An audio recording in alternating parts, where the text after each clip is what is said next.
ऐसा लग रहा है कि जैसे आदित्य ने मुझे रीलॉन्च किया हो। देखिए, फिक्शनल कैरेक्टर तो नहीं है ये एक पाकिस्तानी पॉलिटिशियन है, और मैं इतना कहूंगा उसकी शक्ल भी मुझसे मिलती है। आदित्य ने कहा कि कहीं इसको पूरा ऐसा मत करो आप, लेकिन जो इसमें से न्यूएंसेस आप ले सकते हो वो आप ले लो। हीरो को ये लगने शुरू हो जाता है कि मैं हीरो हूं, लेकिन है तो फिल्म का कैरेक्टर भी भाई।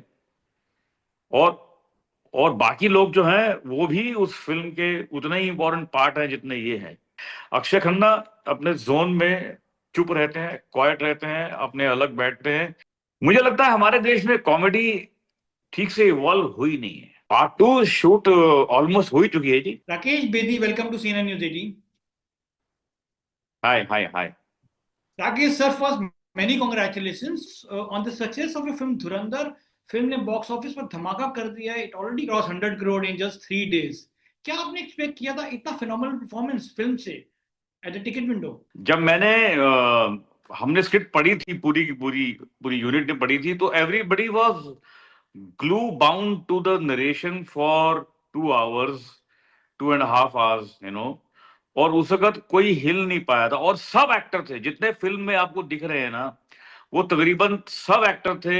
सारे एचओडीज थे, सारे हेड्स थे, डीओपी, मतलब everybody for every department heard that narration, and everybody was glued to the narration. Nobody walked out of the room, and they had booked up a huge room in a big five-star hotel so that everybody can be accommodated.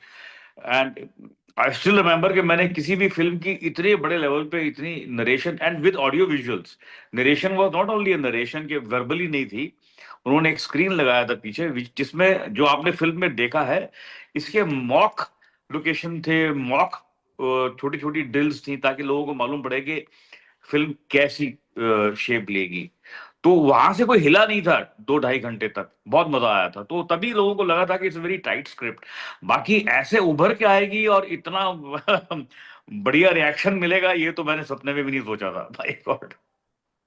एक movement बन गई है film, but film release से पहले काफी बातें हो रही थी फिल्म की ड्यूरेशन को लेकर. कह रहे थे कि 3.5 घंटे की फिल्म है, कौन बैठेगा इतनी देर थिएटर के अंदर. लेकिन अब ऑडियंसेस थिएटर से जो बाहर निकल रही है वो कह रहे हैं कि बिल्कुल फील नहीं हुआ कि दे सैट फॉर लाइक 3.5 आवर्स. क्या कहना चाहेंगे आप इस रिस्पॉन्स को लेकर? मतलब मेरे लिए तो एक अलग हाई है ये, कि ऐसा लग रहा है कि जैसे आदित्य ने मुझे रीलॉन्च किया हो। यू नो और मैं आपको बताऊं कि मैं अभी, क्योंकि मैं थिएटर बहुत करता हूं, अभी कुछ दिन पहले की बात है, मैं दिल्ली में अपना प्ले कर रहा था अराउंड 10-15 डेज बैक। तो तब शायद प्रिंट फाइनल फाइनल हो ही गया था, जो हम देख रहे हैं वो फाइनल हो गया था। आदित्य ने वो देखा और देखते ही मुझे फोन किया। मेरा मेरा शो चल रहा था, मतलब मैं परफॉर्मेंस के अंदर था। जैसे ही मेरा एग्जिट हुआ तो मैंने देखा कि आदित्य का मिस्ड कॉल है फोन पे। तो मैंने उसको, मतलब कमानी पे शो था दिल्ली में, तो मैंने, जैसे होता है कि प्ले के दौरान, हेलो हाय हाय हाय आदित्य, यार यू कॉल्ड अप, तो मैंने ऐसी इससे बोलते कि ताकि कोई डिस्टर्ब ना हो, मैंने कहा you called up. He said या। मैंने कहा बताओ। तो मुझे लगा कुछ डबिंग वबिंग बाकी है, मेरा कुछ काम बाकी है, इसलिए फोन कर रहा हूं। तो ही सेड के आप एक काम कीजिए, 15-20 टोकरे खरीद लीजिए। मैंने कहा क्यों, मुझे भीख मंगवानी है क्या मुझसे? बोला नहीं, आपको इतनी तारीफ मिलने वाली है, आपको समझ नहीं आएगा कहाँ रखूं इसको। You right sir, but like you said, आपको बहुत तारीफ मिल रही वाली है और तारीफ आपकी हो भी रही है आपके आपके कैरेक्टर के बारे में. You play the role of a Pakistani politician called Jamal Jamil in the film. या कौन से पाकिस्तानी पॉलिटिशियन पर आपका किरदार बेस्ड है, या ये फिक्शनल कैरेक्टर है? देखिए, फिक्शनल कैरेक्टर तो नहीं है ये एक पाकिस्तानी पॉलिटिशियन है। मैं नाम नहीं लेना चाहता, क्योंकि खाम का पता नहीं वो मुझे नाम लेना अलाउड है कि नहीं है, लेकिन ये 100% पॉलिटिशियन है। और मैं इतना कहूंगा, उसकी शक्ल भी मुझसे मिलती है, जो मुझे पेश किया गया है, जिस तरह से जो मेरा लुक है। और मैंने इसके ऊपर उसको बहुत स्टडी किया, उसकी स्पीचेस को स्टडी किया। मुझे कुछ एक कॉम्प्लीमेंट तो ऐसे भी मिले हैं आप लोगों से, आप लोगों ने मतलब प्रेस से, कि राकेश बेदी की जो स्पीच है वो बहुत ही जेन्युइन है, पाकिस्तानी लगते हैं वो अपनी स्पीच से, ऐसे लोगों ने कॉम्प्लीमेंट दिए हैं प्रेस ने। तो मैंने उस पॉलिटिशियन को स्टडी किया, उसके नुएंसेस स्टडी किए, वो कैसे कहाँ कहाँ क्या क्या नुक्ते लगाते हैं, हल्के हल्के उसको स्टडी किया, और तकरीबन मैंने उसको ऐसे पेश किया। तो शायद इसलिए वो थोड़ा अच्छा लग रहा है लोगों को। बट कौन से वीडियोस आपने देखे थे और कितना आपने काम किया अपने एक्सेंट पे? आपने कहा कि आपकी उर्दू तो वैसे बहुत अच्छी है। जी। नहीं, मैंने काफी काफी मैंने काम किया उसके ऊपर, डेफिनेटली मैंने मतलब ये समझिए कि ऑलमोस्ट वो काम करने के बाद मैंने, आप बिलीव नहीं करेंगे, एक दिन मैं गाड़ी में जा रहा था और मैंने उसकी आवाज में एक अपने मोबाइल पे, जो मोबाइल में रिकॉर्डर होता है, उसमें मैंने एक स्पीच रिकॉर्ड की। वो थी कोई 2-2.5 मिनट की स्पीच थी, और उसने जो स्पीच दी थी मैंने वो याद करके, जो उस पॉलिटिशियन ने पाकिस्तान में स्पीच दी थी उसका टेक्स्ट लेकर मैंने उसको पहले लिखा, लिख के मैंने उसकी आवाज को इम्पर्सनेट किया, और फिर मैंने उसको स्पीच को रिकॉर्ड किया। तो मैं और मेरी वाइफ कहीं जा रहे थे कार में, तो मैंने ऐसे ही वो मैंने बताया नहीं वाइफ को कुछ भी, मैंने वो फोन निकाला अपना और वो स्पीच चला दी। तो स्पीच खत्म हो गई तो मेरी वाइफ ने कहा, यार ये अच्छी उर्दू बोलता है आदमी, कौन है ये? हाँ, कूल। तो मैंने कहा ये मैं हूं। तो बोले ये आपने क्या किया है? मैंने कहा ये उसकी मैंने इम्पर्सनेट किया उस आदमी को। तो she didn't recognize it was me. तो लेकिन मैंने एग्जैक्टली उसकी आवाज तो फिल्म में मैंने नहीं निकाली, क्योंकि फिर वो क्या होता है, वो एक्वायर्ड हो जाता है, फिर वो पूरी फिल्म में मेंटेन, कभी कभी छूट जाए, गलती से कुछ हो जाए। तो आदित्य ने कहा कि कहीं इसको पूरा ऐसा मत करो आप, लेकिन जो इसमें से न्यूएंसेस आप ले सकते हो वो आप ले लो। तो मैंने ऐसा ही किया।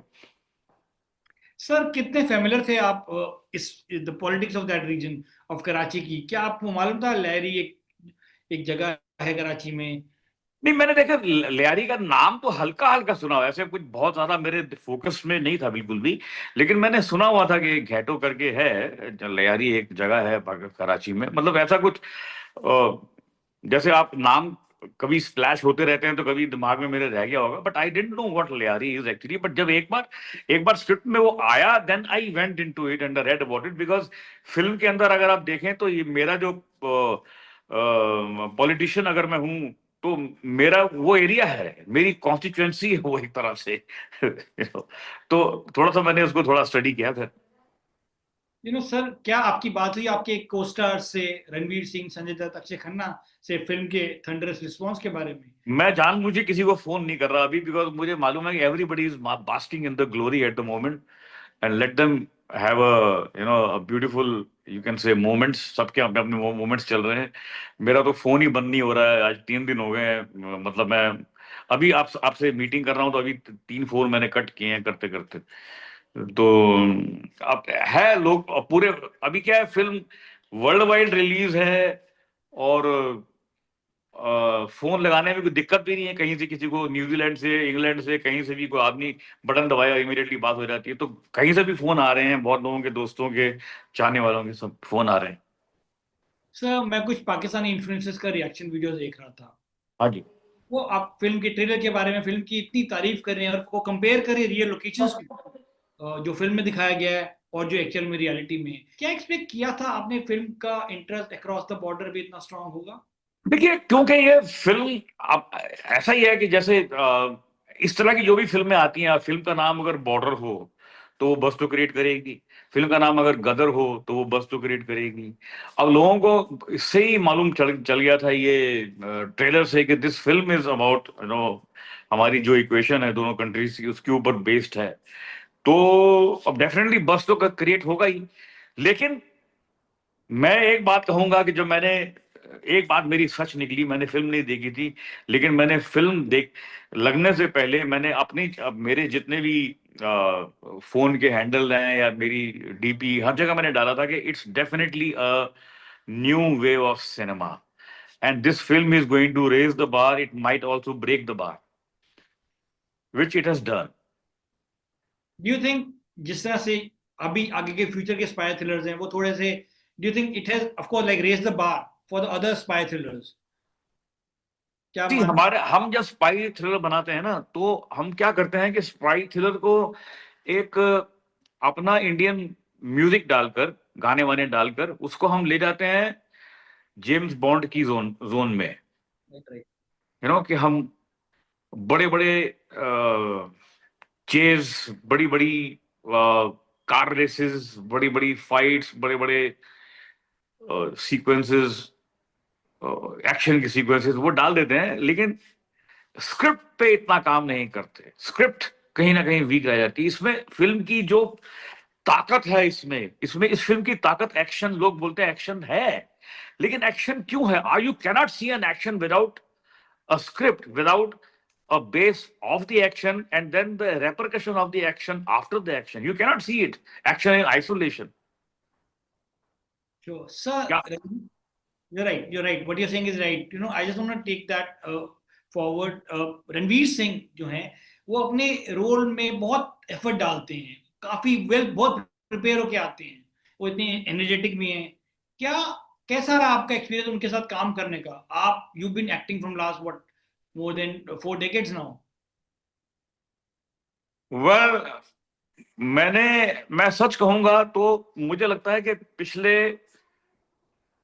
12 से 15 सालों में जो एक्टर्स की पौध आई है, उसके अंदर इससे ज्यादा committed, energetic, involved and unpretentious, at the same time unorthodox मैंने एक्टर नहीं देखा।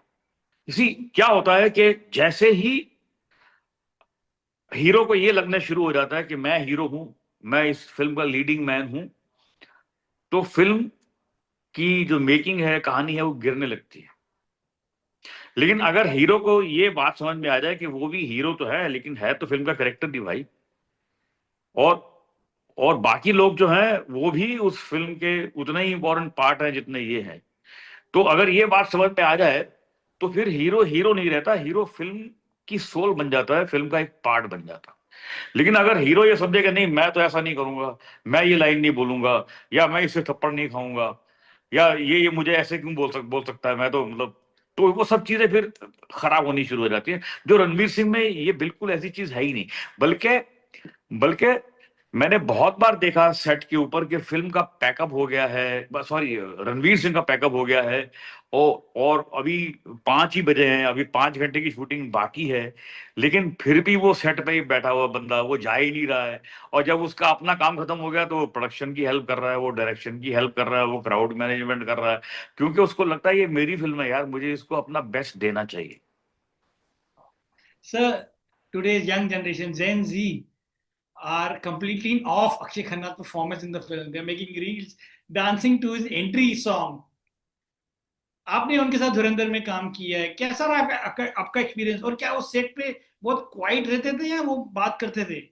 ये Akshay Khanna is basically A quite man. वो क्या होता है कि देखिए, बहुत सारे एक्टर्स ऐसे होते हैं जो अपनी एनर्जी को they live in, you can say, exuberance kind of a zone, very loud, और एक you can boisterous, और उसमें साउंड भी होता है उनकी उनकी पर्सनैलिटी में। लेकिन अक्षय खन्ना ऐसा नहीं। अक्षय खन्ना अपने जोन में चुप रहते हैं, क्वाइट रहते हैं, अपने अलग बैठते हैं। उनके साथ, मेरे साथ तो खैर बहुत बार उनका इंटरेक्शन हुआ, बहुत बैठे हम साथ में, बहुत मैंने अपने थिएटर के बारे में, अपने प्लेस के बारे में बहुत बताया उनको कि मैं क्या करता रहता हूँ। तो बात हमारी, बहुत सारी हमारी कम्युनिकेशन बातचीत हुई। लेकिन बाय एंड लार्ज वो इस तरह के एक्टर नहीं है कि सेट के ऊपर आपको कहीं एक हंसता हुआ आदमी मिल जाएगा जोर से, या कोई जोर से ऊंची आवाज में बात करता हुआ मिल जाएगा। वो अगर कुछ कहना भी होगा तो बहुत मीनिंगफुली कहेंगे, और एक हल्की आवाज में कहेंगे। आपके कई सीन्स हैं उनके साथ, जी। तो क्या डिस्कस करते थे? कितना डिस्कशन होता था सीन को लेकर? डिस्कशन तो होगा ही ना। एक अदरवाइज सीन, अब मेरा एक बड़ा प्यारा सा सीन है जो कि बहुत लोगों को पसंद आ रहा है। जब वो मुझे मुझे वो कहते हैं कि मैंने सुना है कि असलम वापस आ रहा है, तो मैं बड़े अनोइंगली कहता हूँ कि कि कौन, आतिफ असलम, वो कहाँ गया था? तो हालांकि मुझे मालूम है कि ये बात कर रहा है संजय दत्त के कैरेक्टर की, चौधरी असलम जो एसपी है। अब ये देखने वालों को इसका इफेक्ट भी आ रहा है, मजा भी आ रहा है, लेकिन इसका मतलब ये थोड़ी है कि वो बगैर रिहर्स के, या बगैर गिव एंड टेक किए, या बगैर सोचे समझे हो गया है। तो जितने भी सीन है वो मतलब उसके पीछे रेसलें होती हैं। अब एक वो जो सीन है, जो उनका लड़का, मेरा जो पहला सीन, मेरी एंट्री है फिल्म में, where his son has died and I come shouting, ओ मेरा बच्चा मर गया, ओ एंड ऑल दैट, तेरे नूनू में पानी पड़ जाए। वो जो वो सीन है, तो वो it has to be properly orchestrated, properly placed, actors had to be placed, and then what give and take, कहाँ पर कौन किसका हाथ पकड़ेगा, कौन किसको लुक देगा, क्या टर्न करेगा, वो सब पहले तो रेसलें होती हैं। फिल्म की रिलीज से पहले there was a lot of speculation about if the film was based on the life of major Mohit Sharma, या आपके हिसाब से रियलिज्म और फिक्शन के बीच में बाउंड्री कैसे सेट की जानी चाहिए?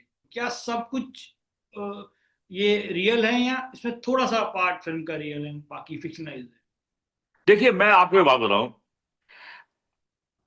ये अ, किसी के ऊपर बेस तब होती, आप बेस कोई भी चीज किसी बेस तब कर सकते हो अगर उसकी ऑटोबायोग्राफी होगी तो।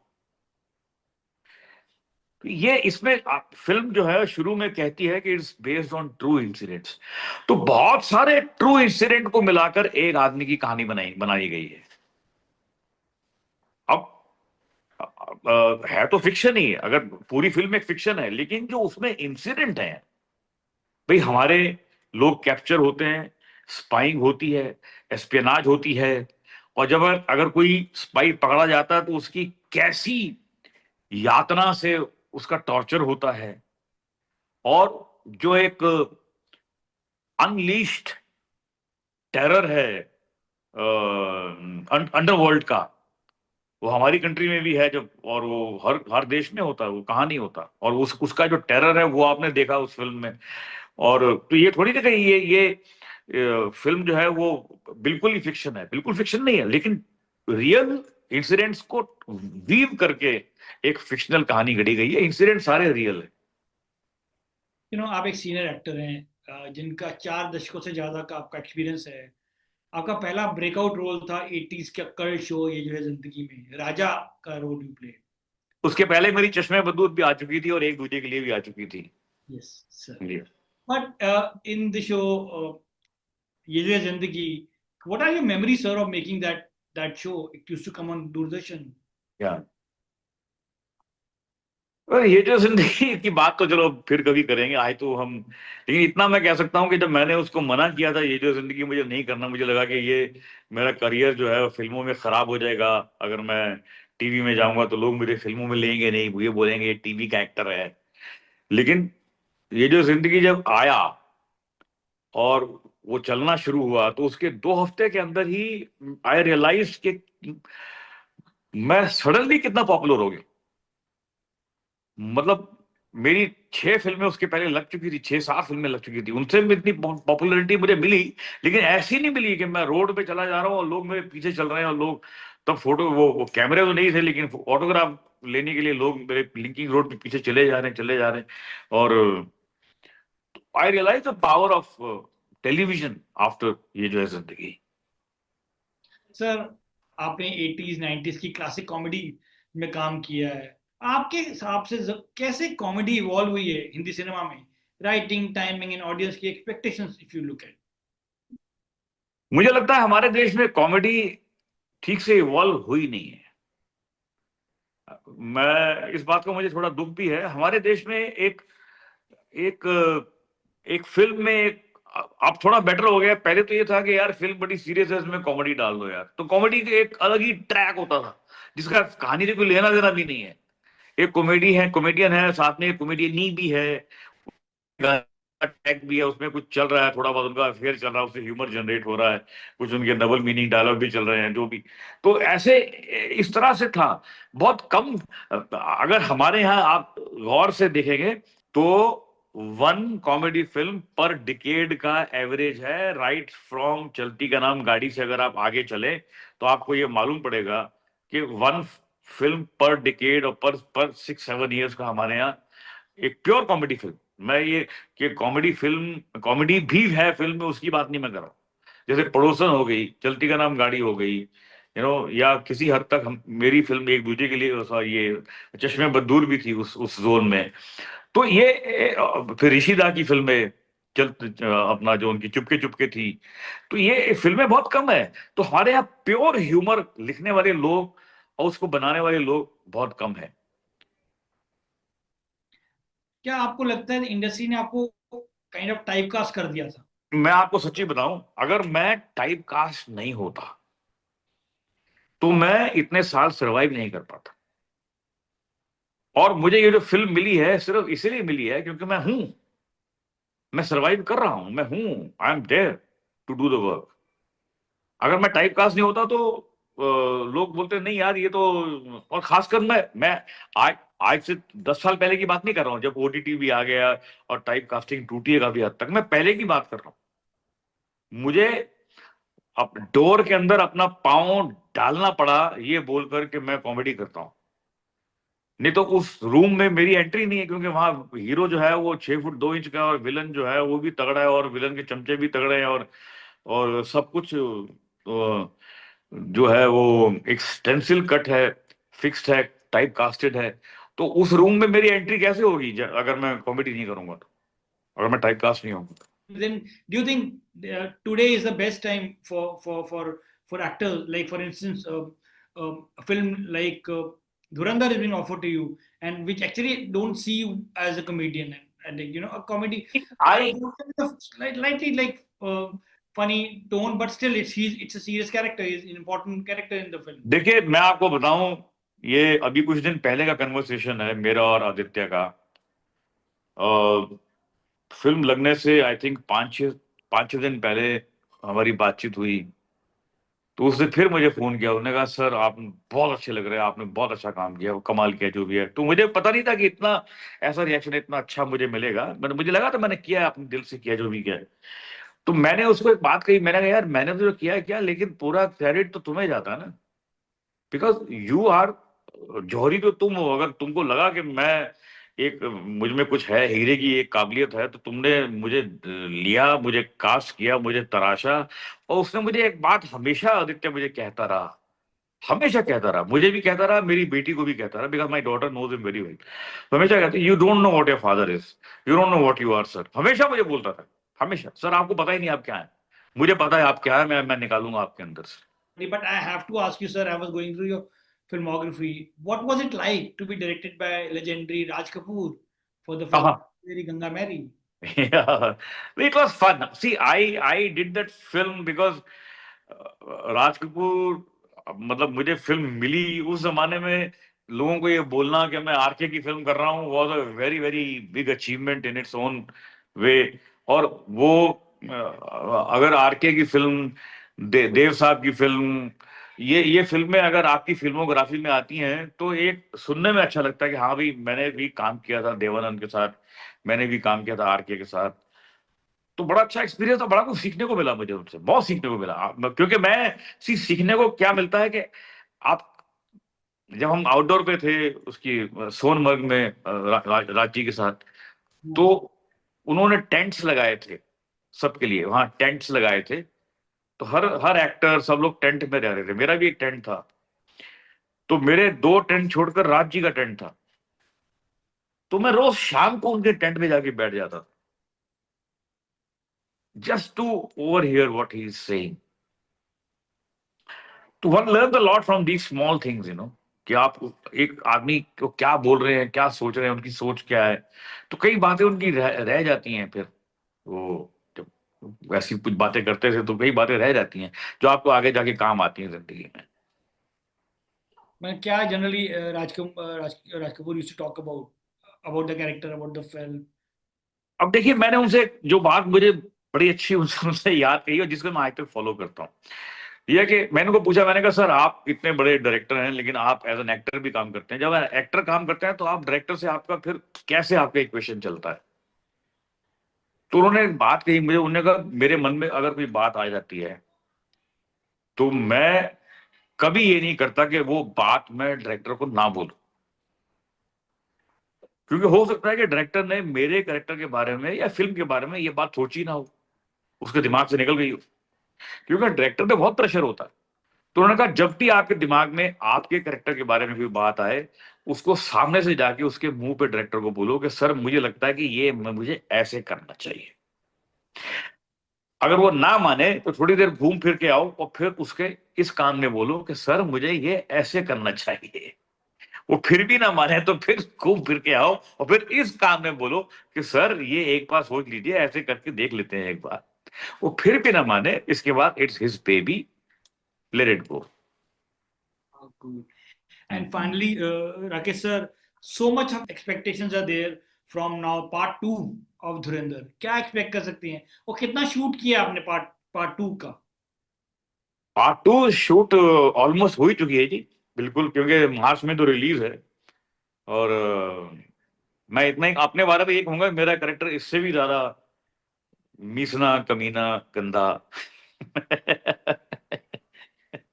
Well, all the best. Many congratulations for the success of Dhurandhar. Ji, Looking forward to lots more, sir. Thank you so much. Thank you ji.